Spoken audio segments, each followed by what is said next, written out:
Hey everybody, welcome to the Unshackled Moms Alliance. Today I have Miss Lynette here to talk a little bit about some of the things that happened to her as a mom before she became a mom, and then also a little bit about some of the things that she's doing now. As you know, we always have fun and exciting guests.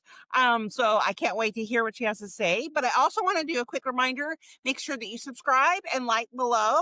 I guess there's a little bell you can also click on, so that will alert you anytime we have any new videos, and you're going to want those because we have some really great conversations coming up in September. We're going to talk about how to put your baby to sleep and your kid to sleep, how the good natural way, no Benadryl needed, no alcohol needed, just pure, technique. We're going to talk about prenatal care. We're going to talk a little bit about how to stay on track with your kids as they're in school, all those different things are going to just be so fantastic. So you're going to want to click that bell. So you're going to want to get those notifications.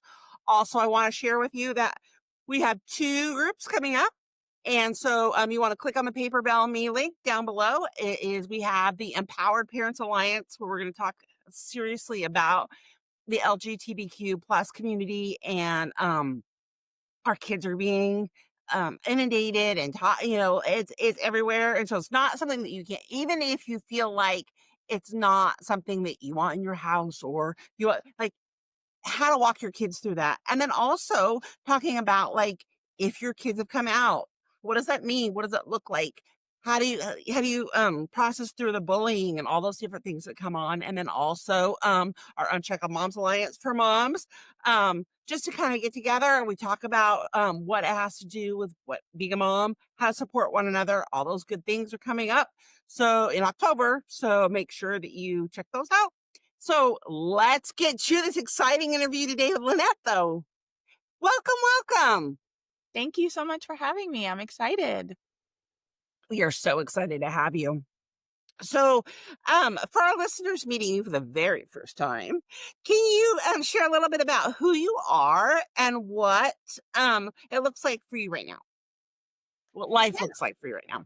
Yeah, sure. So, first and foremost, I'm a believer.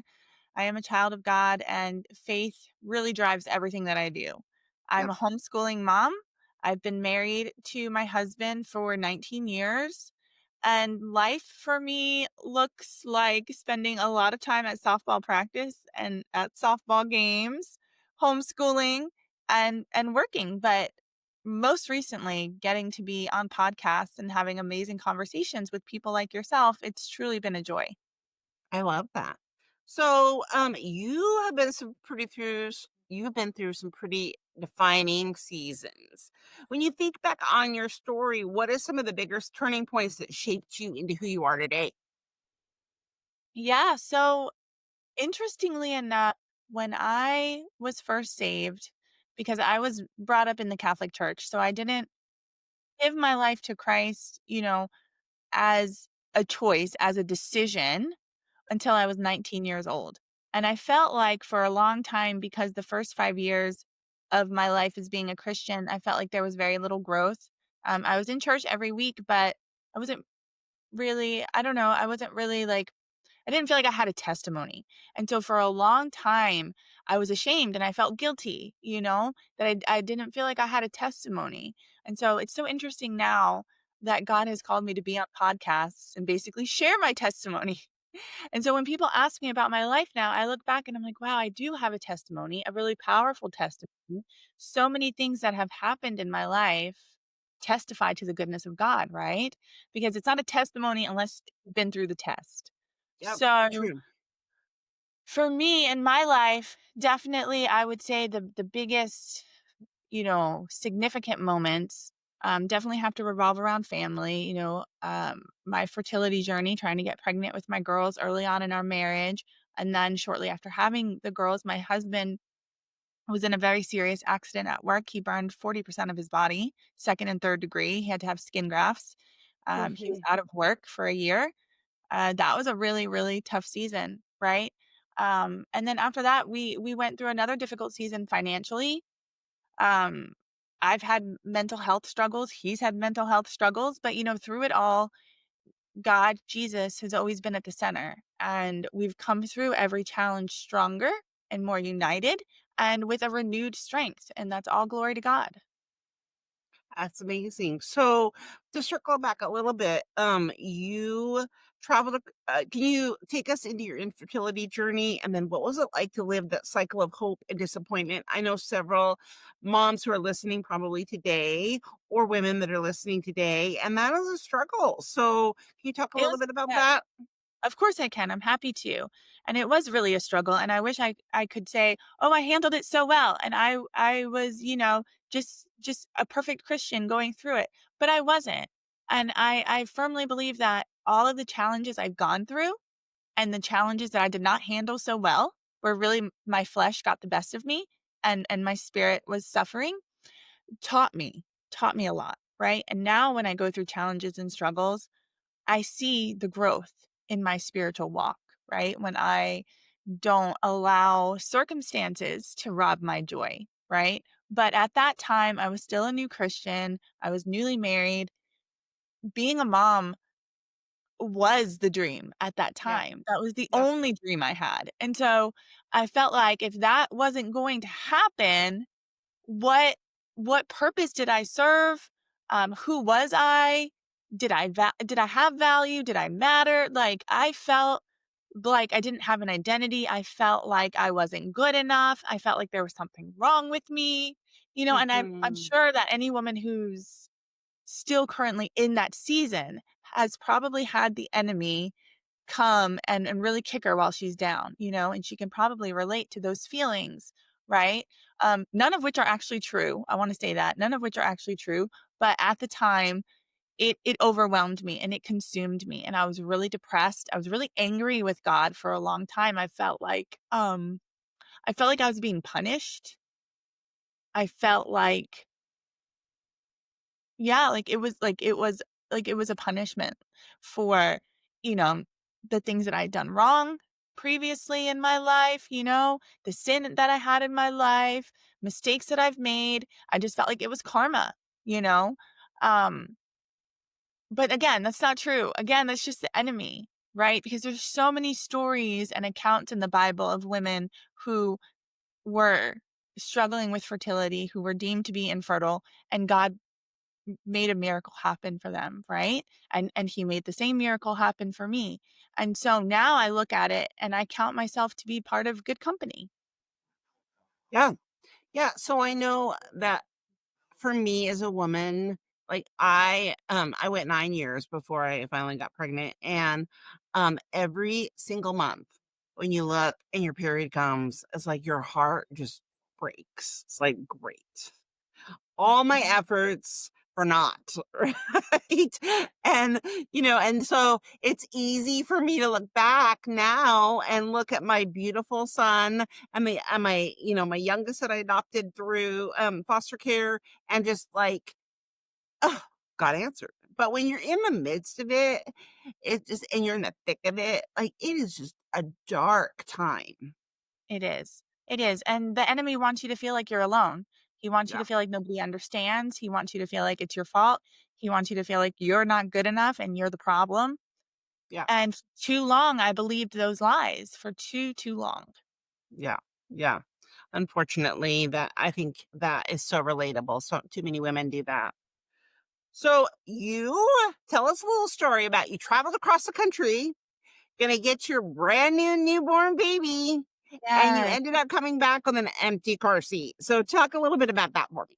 Yeah, that was, we thought that this was an answer to prayer just, to receive a phone call one day from a friend whose sister-in-law was expecting, and due to her family circumstances and what things that she was going through in her life, she didn't feel like she was equipped to have another child. And so we made all the arrangements. We had the lawyer, we had the paperwork, we had the travel, and we flew across country to meet our baby boy. And, you know, he was beautiful and I loved him. And 3 days later, when she got discharged from the hospital, she changed her mind. Yeah, And yeah, it happened, and she was allowed to do that. But it was oof, it was really hard. It was really hard. But that was a defining moment for me because I can look back at that time and be proud of the way that I handled it and the way that my husband handled it because we went to the Lord first. We found a church in Las Vegas, which there's not many. They need more, but we found one and we went and we just laid it all out on the altar. We just poured everything out. We cried and cried and cried.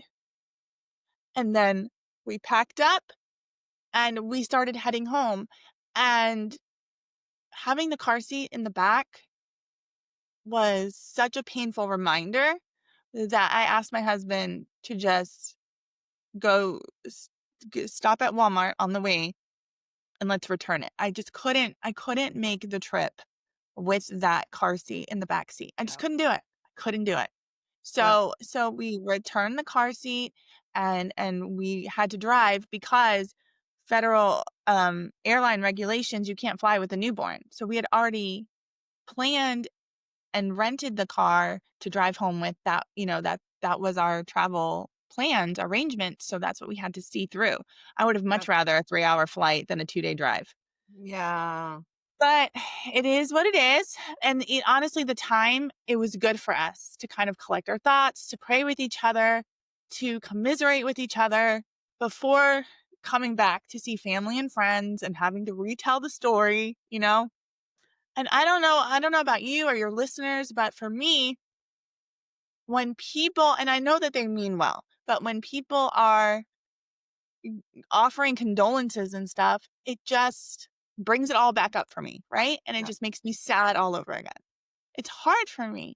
I'm one of those people where it's like, just shut it all away, deal with it on your own, get over it, and then come back into society. Yeah. You know what I'm Right. saying? Yep. I struggle to let people into my pain. I just do. I struggle. Yep.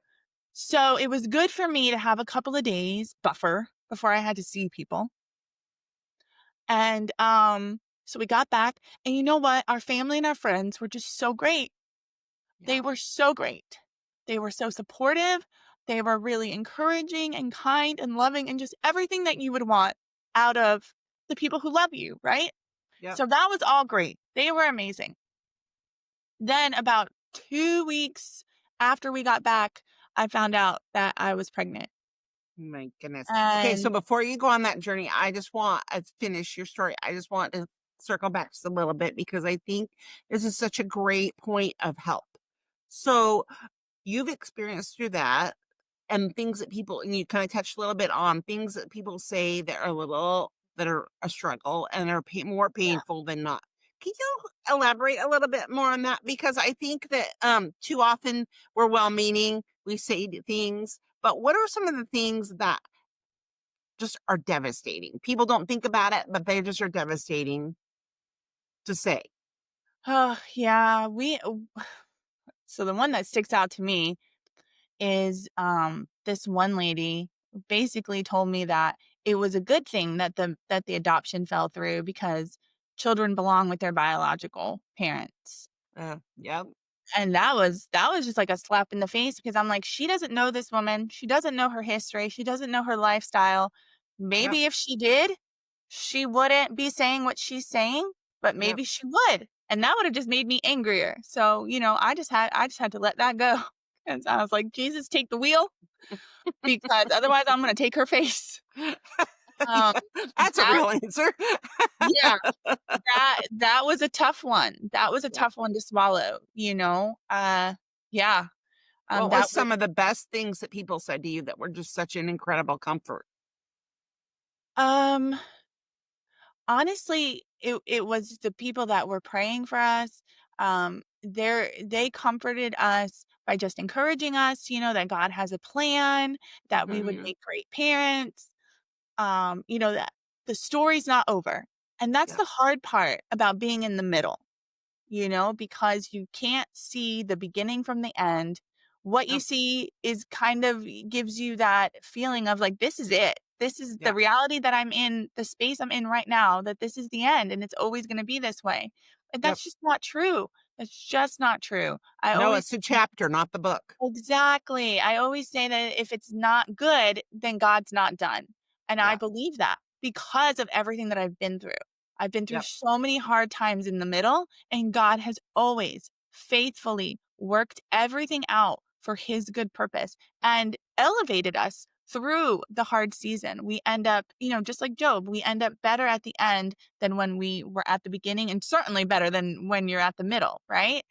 And so diving into his word, studying his word, letting people pray for us, sharing the testimony, as painful as it was, is helpful. That's really healing to talk about it and share your experience. Yeah, absolutely, absolutely. So, what would you say to somebody who's in the midst right now? Like they are in the struggle, it's the blackness, and they're listening to you talk and thinking like, "Oh my gosh, I can totally relate to her." But she said, "It's all great, but I don't feel like it today." Exactly, exactly. You cannot give up. You have to just take it one day at a time. Yeah, You have to stay in the word, keep praying. Blast that worship music and keep praising because he is where the joy is. So if you're not happy, then there's steps you can take to bring yourself closer to him, right? Because our yeah, circumstances can create happiness, but only he brings joy.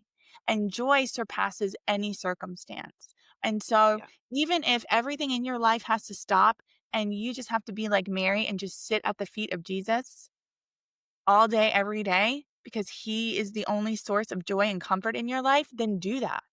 I'm yeah. giving you permission to do that. Well, and I think that you said something that's really crucial, right? Is you can't do it alone. So even when you were in Las Vegas, you found a church.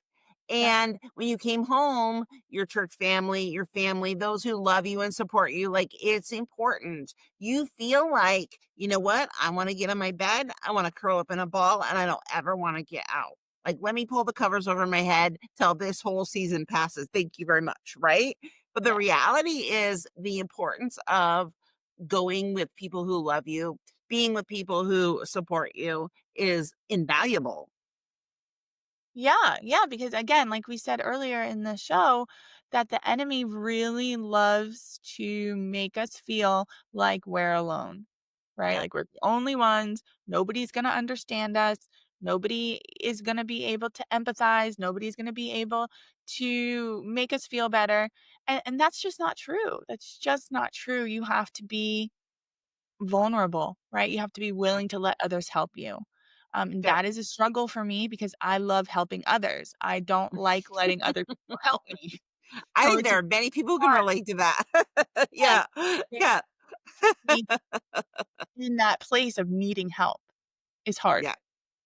But when you So are, 2 weeks later, you yep. had like a brand new slate. What you found Mhm. out you're pregnant. So share a little bit about that. Yeah, it was an incredible moment, at the time, and I'm sure again, the moms listening who have been through the trying to conceive journey, we hoard those ovulation tests and those pregnancy tests. I mean, because Mhm. we are peeing on a stick every 2 weeks, right? True And so story. that was me. I had them. I just had them, and I think that day I knew that my sister-in-law and brother-in-law were coming to visit, and she was pregnant at that time. And so I Mhm. knew that it was gonna trigger me really bad to see her Yeah, pregnant. And we thought originally, the plan was for them to come and see the baby, and now there's no baby. yeah. So that was really hard. So I get up that morning and I'm peeing on a stick, you know? Here we go again for the millionth time.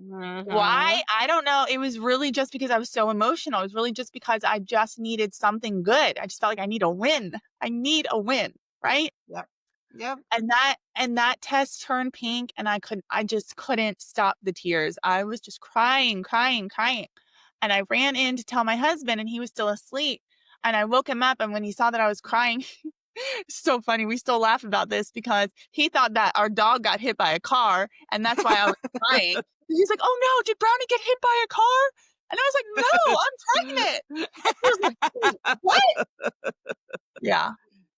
So did you tell people right away or are you one of those that like waited for 3 months because like we want to make sure? I told some people right away. Mhm. I Yep, told, like, a couple of close friends because I was like, "In case this doesn't work out, because 'cause I've had a previous miscarriage." I yep, knew I wanted somebody to know so that if something went down, I had somebody to talk to about it. Because I yep, certainly yep, wasn't gonna go to people who didn't know and tell them after the fact. yep. So I had a couple of people, and I told my mom, um, but not many, not many. Everybody else, I waited. Like, I didn't make the Facebook announcement until we were far enough along. Good and pregnant. Yes, yes. Yeah. Okay, so you had some beautiful babies, and then you started homeschooling, and then you also had a business. So that Right. is a lot. So what helped you find a rhythm in in the middle of all of that? Well, honestly, God, because I had already been homeschooling, so that's all I knew was homeschooling. Mhm. And when Yep. he called me to start a business, I had to figure out how to balance this, right? Like from get go, from day one. And I think it was easier for me, honestly, in a lot of ways because I was home with the girls all day. I had the time, I had the flexibility, Yep. right? And then as they got older, and I started having less time because their social lives and extracurriculars and sports and things, they got busier. And so I got busier. And Mhm. so that shifted a lot of things too in my business and how I work now, right? But it's because I've always positioned and prioritized homeschooling first and work around that. Yep. Really, really made it easier for me, honestly.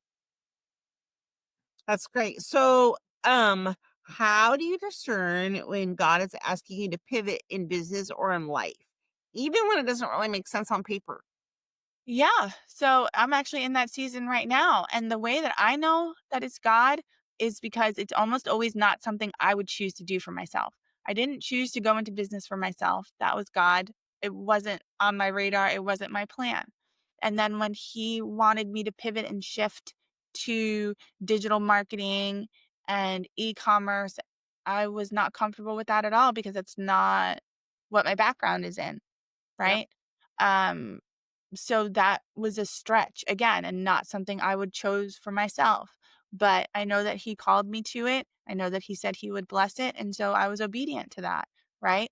And the part about it not making sense on paper is, that was over a year ago. I'm still waiting for the passive part because I'm working my butt off, writing blogs, s- email campaigns, building a website, Mhm. building every single product that goes onto that store, and I'm still waiting for the income, right? Yeah. And just the other day, my husband was like, "Do you remember like when you used to work and then you were like, doing services and coaching and you were making like really good money? That was fun, right? Like that was good, right? You wanna, I don't know, like do more of that again." I mean, but I have to be obedient to what God has told me to do. Like, yes, you're my husband. I hear you. I love you. But I have to be obedient to God first, Yeah. right? He Yeah. has to give me the green light, which thank you, Jesus. He finally has given me the green light to go back into coaching. And now I finally understand the big picture. 'Cause he doesn't always give me the big picture, and I think because he doesn't want me to get overwhelmed. And so with me, he just tells me, "Okay, do this. Now do Mhm. this. Now do Yeah. this. Now do this." I have to trust. He knows the beginning from the end. He knows how he's gonna tie it all together and how it's gonna work out, and that he's gonna bless it because that's what he said, right? Yep. I Yep. can't see the future. I don't know the future. I just have to be obedient and trust him. And so that's what I've done for the last year. So now that I have everything set up and built and it's, done, now he's like, "Okay, now you can go back to coaching and put people through your program one to one, and you can launch a membership and put people through your program one to many, and then it'll scale on the back end with your digital products." And I was like, "Oh, that makes so much sense. It's almost like you built the universe and you hung the moon and the stars and you know where everything goes and you have a plan, And it's like, duh, of course, because he's God and I'm not, right? So I'm actually really, really super excited in a way that I haven't been for a while just because again, waiting on the passive and waiting on the income is not fun. It's Yep. not fun. And so if any of your audience, are also business owners, they can, I'm sure, relate to that season of being in between, right? In between the promise and the blessing. Yeah, absolutely. Well, I know AI Lynette is having a good time traveling around the world, I see. Okay. So, how do you see God's hand in the timing and the story that He is writing for you from the time that you are driving home with the empty car seat to today? What are some Yeah. of the ways that you can look back and see how God worked? Wow. Wow. I mean, so much has changed in those. I mean, so Isaac, we did name him. So we named him Isaac. So Isaac and Rebecca are 9 months apart. Hmm. So so in the last 14 years, so much has changed, right? I went from no children to 3 children. My husband literally walked through fire and came out. We've had some financial struggles, we've had some mental health struggles. Like, we have been through the ringer. The enemy has not stopped. Like, there are times that all I can pray is, please let him take a break, right? Please let the enemy go on vacation for a day, a week, a month. Like, Yeah. take a break. Stop Those already, moments when you're on right? the floor, literally on your Yeah, face. it's just Yes. too much. It's just too Yeah. much sometimes. Life can just be too much sometimes. I've been through it. I have been through it. Yeah. But like I said, Jesus has never left my side, no matter what I have been through. Yeah. And by the time I get to the end of that chapter, I'm in a better place than even when I started. Yeah. And going through that time after time is what has developed my faith to the point where it is now, where the enemy really has to work very, very, very hard to dysregulate and derail me, because I work just as hard to rebuke him and reject him and not give him an inch of ground. Yeah. Because my joy comes from the Lord, and I know that, and so I know I can always go to him regardless of what's happening. I can go to him and be at peace and be filled with the joy of the Holy Spirit, and so it takes a lot more to really break me down, because I know where to go to get refilled. Yeah. Yeah. So you've been really open about wrestling with fear, burnout, and perfectionism. Mhm. How did those things that'll show up in your motherhood and your business journey? Yeah, yeah. So, gosh, well, let's talk a little bit about fear, because this is a good one. I was about 7 months pregnant with my first, right? Mhm. So, absolutely elated to have a baby, and just my first baby. And I was reading all of the books because it was my Yeah. first. So, I had the time to do that. I was reading all of the pregnancy books. I mean, all of Yeah. them. So then I got to about 7 months pregnant. I was very, very pregnant, but I decided, because I was so afraid that once she came out of my body, I had zero confidence in my ability to be a good mom or keep her alive or any of that. So I decided at 7 months pregnant that I was just going to stay pregnant forever.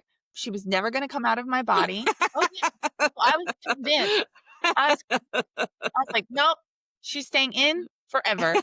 Because the thought of her being on the outside and something bad happening to her, I couldn't handle it. The fear Yeah. was overwhelming, Yep. overwhelming. And God stopped me in that moment and he said, "Well, what are you going to do about this fear?" And I said, "Lord, my only choice and my only option is to give this up to you and to give her to you completely and fully, because I can't do this. Yep. This fear will literally kill me. I cannot function. I will not be able to parent because of this fear." Yep. And so he totally delivered me from that. And even to this day, I even tell my friends, I know that my children are being watched over by God, and they're in better hands with him watching them than even with me watching them. Like, I have complete faith. I try not to have eyes on them. Honestly, purposefully, I try not to, because I feel like I'm trying to take control back from him. He's Yep. got them and he's going to keep them safe. I don't have to worry about that. So when Yep. I try to take that role from him, I feel that. I feel that in my spirit. Like, what am I going to do? They could be right next to me and fall in a hole or get bit by a snake, or I don't have control over the next second, let alone the rest of their lives. Yep. And so I completely 100% trust him. Um, One time, our middle daughter, I was pregnant with our third. So our middle was maybe 18 months old. And she Mhm. is very, I have Spanish heritage. Uh-huh. My dad's actually Cuban and my mom is Puerto Rican and my husband has Native American heritage. I say that because our middle daughter is very tan, like stands under a light bulb and gets darker. And well, yeah. So I tell you that too, so that the rest of this story will make sense. We were at the park and she ended up being taken with a group of other children, and they were all Mexican kids. And my daughter, looking like her little Dora self, gets caught up in the bundle, and this family leaves, and they've got my baby. I had Oh, bathroom. I was like 6 or 7 months pregnant with my third because I had the girls like back to back. So I went 3 years not being able to get pregnant to in 3 years having 3 children. oh So my I went through a goodness. season of just being I was like, I feel like a cow. Like I'm just a baby making You're an machine. overcomer. Oh yeah, and every definition of that word. Yes. And so I come out of the bathroom and I'm like, "Where's my baby?" And my husband's like, "She was just here." And I'm like, "Where is she?" Even in that moment, I could have completely panicked, could have completely lost my mind. But I just prayed and I said, Lord, you know where she is. You have eyes on Mhm. her. You are with her and you're protecting her in this moment. And I trust you to bring my baby back. Within 5 minutes, and of course, if anybody's lost a child, 5 minutes feels like an eternity. But within 5 minutes, the family came back and they had her, and of course they apologized, but I was just, like, overjoyed to have my baby back. I was like, "It's all good, it's fine. You brought her back, she's Yeah. unharmed, she's fine." She wasn't traumatized at all by it. Like, she's just like, "Oh, I'm going on a walk with my friends." Like, she was totally fine. So I'm like, "Okay, great, all is well." Yeah. So the things that you're sharing, you're like really confident in God and Him being able to connect and be in control. Do you have moments even today when when you try to take that control back or you struggle? Absolutely. That's why I developed my course, to overcome the imposter syndrome, the perfectionism, the procrastination that comes from fear, right? Mhm. And the resistance to productivity. Because it was very interesting to me to just recognize these sabotage patterns in my own behavior, right? Like I say, I want success in my business, yet the things that I need to do to create success in my business are the things that I struggle with the most, the things that I procrastinate and resist doing the most. I had a Mhm. severe fear of success, severe, right? Severe imposter syndrome, severe perfectionism, to the point where God was like, okay, well, let's do it. Let's walk through this step by step. And so I did. I built the program. I went through my own program. And again, He has delivered me from this. This is not me. Yes, I did the work, but He did the healing. Do you have moments though in the day to day that you struggle with that today? Yes, of course. I mean, I'm human. So Right. this is not about being perfect ever. And I would never Right. portray to be like, oh, I don't ever have problems. I don't have issues. Like, no, that's just not real life. Like, let's be so for real. Like my kids say, Sure. be so for real. Like, of course, it's those moments though that I am aware much quicker now, almost immediately. Like, okay, this is a problem. I'm not Mhm. handling this well. What inner healing do I need? Like, what do I need to give to the Lord? What am I still carrying? Because Mhm. that's what I have learned that it means to be triggered or to be overwhelmed or overcome by something negative is when we're Yeah. carrying something that the Lord can take from us that we have not yet surrendered, right? And so now that I Yeah. know that, I'm much quicker to be like, okay, cool, that needs to go. Bye. You know what I'm Yeah. saying? I Yeah. don't Yeah. fester in that. I don't let it consume me. I don't let it control me. You know, I'm shifting in business, I'm up leveling, I'm finding my own voice, I'm coming back into coaching, and just in this short span, most recently with this pivot and stuff, I've lost friends. And my people pleasing used to be so severe that that would devastate me if somebody didn't like me. It would devastate Mhm. me if somebody didn't wanna be my friend. And now I'm like, "'Kay, fine, bye." Yeah. Like, I'm the Right, kind of right. person, like, when I make it to the top and I'm flying first class, I'm filling all the seats. Yep. I'm paying for everybody to have a good time. But if you don't wanna be on my plane, "'Kay, bye, see ya." You know what I'm saying? Like, this is the Yeah, movie of my life, and if you wanna walk out during the previews, you're gonna miss all the good stuff. But that's yeah, on you. That's on yeah, you. yeah. Yeah, I think that that is completely healthy. I also think that is important when you're picking a coach, right? Because people are like, well, you want to have somebody who has it together, who has a plan, who's been through it, but like they don't think they have, they're not perfect, right? So, you have to be relatable. And I think that you are very much relatable. And so Oh, I thank just wanted to you. share, those different things because I think you're an amazing coach. Oh, thank you so much. That means so much to me. I really, really appreciate that. So, for the women who are listening, who are in the thick of waiting or battling burnout, right? Mm. What encouragement would you want her to hear? Whose permission do you need? Whose permission and whose opinion currently, right now, is louder to you, their voice, and is more important to you than what God says, and is more Mhm. important to you than being obedient to God? And I know that's gonna be hard and triggering for some people to hear, but that was the wake up call that I needed to realize that I was listening to the enemy and I was caring more about people who don't pay my bills than than God, the creator of heaven and earth, the savior of my soul.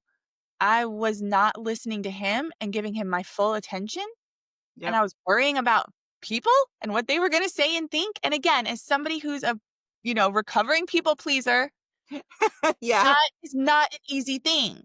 But Yeah. that's how I know that I'm healed because that matters to me less Yep. than being obedient to God and doing what he's called me to do. Yeah, absolutely. And so is that part of the your coaching course? Yes. So my course is called, well, the coaching program and the course, it's all the same, whether you come in the membership or you do one to one with me. It's the same program. It's know your voice, know your value. And Love it. that's what we cover. The 4 Ps is what I call it, right? Perfectionism, imposter syndrome, procrastination, which is fear, um, and productivity, which is what we ultimately say that we want. Yet, if that's also kind of the thing that you resist doing, Yep. it's because of fear. It's because of anxiety. It's because, you have all of these other blocks, right? Um, Receiving your value, success, fear of success. That is real. That is real. People think, oh, I'm afraid of failure. Like, no, if you're already failing, guess what? You're not afraid of failure. You're afraid of success. Absolutely, absolutely. And I think that it is so you can't really you remain stuck if you can't break through some of those barriers. And so will you give us your link to put in the description so that people can get a hold of you if they would like to? Absolutely. Of course. Of course I will. I'll send you a free gift. It's Ooh, yeah, it's my daily peace and joy guide to working. It's how I start my day every day. It takes about 5 minutes. And it really just sets the tone for, especially if you're a believer, your work, your business, and what you're doing has eternal impact. And when you okay. realize that and you remember that, it really shifts your perfectionism and tendency to perfectionism. It Yep. shifts it because it really honestly reminds you that you're kind of being selfish when you make your calling about you and not about the people that God has called you to serve. Yeah. Absolutely, absolutely. I love that. Thank you so much for coming. But before we go, I always like to end every session with a little rapid fire. Are you ready? Yes. Okay. So just say the first thing that comes to mind. And like my viewers know that sometimes it's supposed to be rapid fire, but sometimes you say something so interesting that I have to expand upon it. So rapid fire ish. Okay, I'm intrigued. I'm curious. So, go Okay. ahead. Coffee or tea? Coffee, How do you take your coffee? milk, no sugar. All right. No fancy coffee for you, huh? Oh, because I drink so much of it. I drink so much of it. Yeah, no. Oh, yeah, that's true. That's more Okay. deep. Early bird or night owl? Early bird for sure. Yeah. I'm not. Yeah. No, I'm like, let's up to sleep the till the sun. very last second that I can, and then let's go. I'm up to the sun and down with the sun. That's me. Oh my goodness. All right. Favorite Bible verse that you always come back to? Ooh, that's a good one. I would say Jeremiah 1:5. For I know the plans that I have for you, right? Says the Lord. Mm, yeah, that one. I love that.